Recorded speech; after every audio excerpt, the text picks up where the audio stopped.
ഹരി ഓം. 45 സ്തുതി. അംബരീഷചരിത്രേ ഭാഗവത പ്രേമവാത്സല്യം. ഇത് ഭാഗവതത്തിൽ 9 സ്കന്ധം 4 അധ്യായം 63 മുതൽ 71 വരെ ശ്ലോകങ്ങൾ. മനുപുത്രനായ നഭക രാജാവിൻ്റെ ഇളയ പുത്രനാണ് നാഭാഗം. അവൻ ബ്രഹ്മചാരിയായതിനാൽ ജ്യേഷ്ഠന്മാർ അവനൊന്നും നൽകാതെ സ്വത്തുക്കൾ ഭാഗിച്ചെടുത്തു. നാഭാഗൻ ആശ്രമം വിട്ടു വന്നപ്പോൾ തൻ്റെ ഭാഗം ഏതെന്ന് ഏട്ടൻ ജ്യേഷ്ഠന്മാരോട് ചോദിച്ചു. അച്ഛനാണ് നിൻ്റെ പങ്കെന്ന് അവർ പറഞ്ഞു. അവൻ അച്ഛനോട് ചോദിച്ചപ്പോൾ, നിന്നെ അവർ കളിയാക്കിയതാണ്, നിനക്ക് പങ്കൊന്നും ഇല്ലായിരിക്കാം എന്ന് അച്ഛൻ പറഞ്ഞു. പിന്നെ അച്ഛൻ പറഞ്ഞു, മകനെ, അങ്കിരസിൻ്റെ മക്കൾ ഇവിടെ അടുത്ത് ഒരു യാഗം നടത്തുന്നുണ്ട്. ശരിയായ മന്ത്രം അറിയാതെ അവർ ഉഴലുന്നു. നീ അവർക്ക് വേണ്ടത് പറഞ്ഞു കൊടുക്കുക. അവർ യാഗശിഷ്ടം ധനമെല്ലാം നിനക്ക് തരും. നാഭാഗൻ അവിടെ ചെന്ന് അവരെ സഹായിച്ചു. അവർ പോകുമ്പോൾ യാഗത്തിൻ്റെ ബാക്കിയുള്ളതെല്ലാം അവന് കൊടുക്കുകയും ചെയ്തു. നാഭാഗൻ ഇതെല്ലാം എടുക്കുമ്പോൾ ഉത്തരദിക്കിൽ നിന്ന് കറുത്ത ഒരാൾ എത്തി യാഗശിഷ്ടമെല്ലാം തനിക്ക് അവകാശപ്പെട്ടതാണെന്ന് വാദിച്ചു. ഋഷികൾ എനിക്ക് തന്നത് എന്ന് നാഭാഗനും പറഞ്ഞു. നിന്റെ അച്ഛനോട് തന്നെ ചോദിച്ച് തർക്കം തീർക്കാം എന്ന് ആ പുരുഷൻ പറഞ്ഞു. നാഭാഗൻ തൻ്റെ അച്ഛൻ്റെ സമീപം ചെന്ന് ചോദിച്ചു. യാഗശിഷ്ടം ധനമെല്ലാം രുദ്രൻ അവകാശപ്പെട്ടതാണെന്ന് ദക്ഷൻ്റെ യാഗശേഷം ഋഷിമാർ തീരുമാനിച്ചിട്ടുണ്ട് എന്ന് അവൻ്റെ അച്ഛൻ പറഞ്ഞു. ഇത് കേട്ട് നാഭാഗൻ വന്ന് രുദ്രനെ നമസ്കരിച്ചിട്ട് പറഞ്ഞു, ഇതെല്ലാം അങ്ങേക്കുള്ളതാണെന്ന് അച്ഛൻ പറഞ്ഞു, അതിനാൽ അങ്ങ് എടുത്തുകൊള്ളുക. അവൻ സത്യം പറഞ്ഞതിനാൽ രുദ്രൻ പ്രസാദിച്ച് ധനമെല്ലാം അവന് കൊടുത്തു. സനാതനമായ തത്വം ദാനം ചെയ്ത് അവിടെ തന്നെ മറഞ്ഞു. ആ നാഭാഗൻ്റെ പുത്രനാണ് ഭക്തോത്തംസമായ അംബരീഷൻ.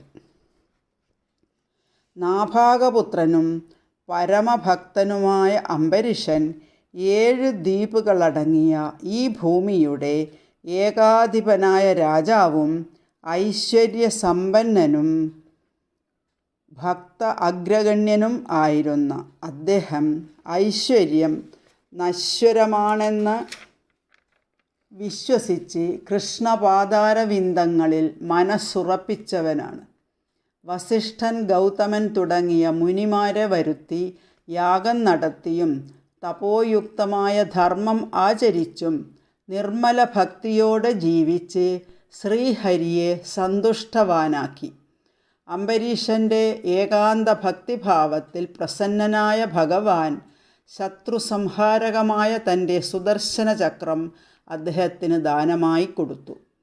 തുല്യ സ്വഭാവയായ പത്നിയോടൊത്ത് അദ്ദേഹം ഒരു വത്സരം മുഴുവൻ ദ്വാദശി വ്രതം അനുഷ്ഠിച്ചു.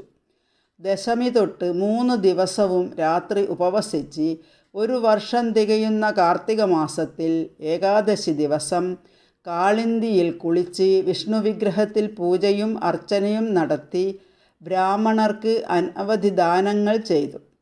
അതിനുശേഷം പാരണ വിടാൻ സമയമായപ്പോൾ ദുർവാസാവ് മുനി അവിടെ വന്നു ചേർന്നു. രാജാവ് മഹർഷിയെ ഭിക്ഷയ്ക്ക് ക്ഷണിച്ചു. മഹർഷിയും ശിഷ്യരും മാധ്യാഹ്നികം കഴിക്കാനായി നദിയിലേക്ക് പോയി. രാജാവ് കാത്തിരുന്നു.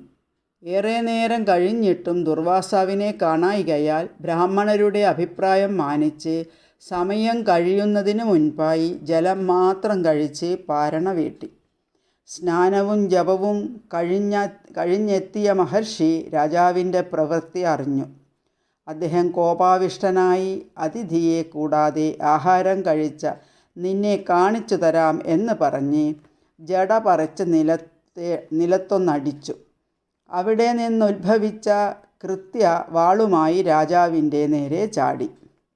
അംബരീഷൻ നിന്നിരുന്ന സ്ഥാനത്ത് നിന്ന് ഒരടി പോലും ഇളകിയില്ല. സുദർശനം ഇത് കണ്ട് വേഗമെത്തി കൃത്യയെ ഹനിച്ചു. സുദർശനം പിന്നെ മഹർഷിയുടെ നേരെ ചെന്ന് അത് കണ്ട് ദുർവാസാവ് ഭയന്ന് ഓടി. സുദർശനം പിറകെയും. എങ്ങും രക്ഷ കിട്ടാഞ്ഞ് മഹർഷി ഓടി ബ്രഹ്മാവിനെ കണ്ട് സങ്കടം പറഞ്ഞു. മഹാവിഷ്ണുവിൻ്റെ സുദർശനം തടുക്കാൻ തനിക്ക് ശക്തി പോരെന്ന് പറഞ്ഞ് ബ്രഹ്മാവ് പറഞ്ഞതിനാൽ മഹർഷി അവിടെ നിന്നോടി ശ്രീ മഹാദേവനെ സമീപിച്ചു. ശിവൻ പറഞ്ഞു, വിഷ്ണുമായയിൽ ആവൃതരാണ് ഞങ്ങളെല്ലാം. അദ്ദേഹത്തിൻ്റെ ശസ്ത്രം തടയുക ഞങ്ങൾക്ക് അസാധ്യമാണ്. വൈകുണ്ഠത്തിലേക്ക് തന്നെ ചെല്ലുക. അത് കേട്ട് ദുർവാസാവ് ഓടി വൈകുണ്ഠലോകത്തെത്തി. എന്നെ രക്ഷിക്കുക എന്ന് പറഞ്ഞ് ഓടിയെത്തിയ ദുർവാസാവിനോട് മഹാവിഷ്ണു പറയുന്നതു കേൾക്കാം. ശ്രീ ഭഗവാനുവാച അഹം ഭക്തപരാധീനോ ഹ്യസ്വതന്ത്രൈവ ദ്വിജ സാധുഭിർഗ്രസ്തഹൃദയോ ഭക്തൈർഭക്തജനപ്രിയഃ നാഹമാത്മാനമാശാസേ മദ്ഭക്തൈ സാധുഭിർവിനാ ശ്രിയം ചാത്യന്തികീം ബ്രഹ്മൻ യേഷാം ഗതിരഹം പരാ യേ ദാരാകാരപുത്രാപ്താൻ പ്രാണാൻ വിത്തമിമം പരം ഹിത്വാ മാം ശരണം യാത കഥം താസ്ത്യക്തുമുത്സഹേ മയി നിർബന്ധഹൃദയ സാധവഃ സമദർശന വശീകുർവന്തി മാം ഭക്ത്യാ സസ്ത്രിയഃ സത്പതിം യഥാ മത്സേവയാ പ്രതീതം ച സാലോക്യാദിചതുഷ്ടയം നേച്ഛന്തി സേവയാ പൂർണ്ണ കൃതോന്യത്കാലവിദ്രുതം സാധവോ ഹൃദയം മഹ്യം സാധൂനാം ഹൃദയം തുഹം മദന്യത്തേന ജാനന്തി നാഹം തേഭ്യോ മനാഗപി ഉപായം കഥയിഷ്യാമി തവ വിപ്രശൃണുഷ്വ തത് അയം ഹ്യാത്മാഭിചാരസ്തേ യതസ്തം യാതു വൈഭവാൻ സാധുഷു പ്രഹിതം തേജ പ്രഹർത്തു കുരുതേ ശിവം തപോ വിദ്യാ ച വിപ്രാണാം നിശ്രേയസകരേ ഉഭേ തേ ഏവ ദുർവിനീതസ്യ കൽപ്പേതേ കർത്തുരന്യഥാ ബ്രഹ്മംസ്തദ്ഗച്ഛ ഭദ്രം തേ നാഭാഗതനയം നൃപം ക്ഷമാപയ മഹാഭാഗം തതഃ ശാന്തിർഭവിഷ്യതി. ബ്രാഹ്മണ, ഞാൻ എൻ്റെ ഭക്തജനങ്ങൾക്ക് അധീനനാണ്.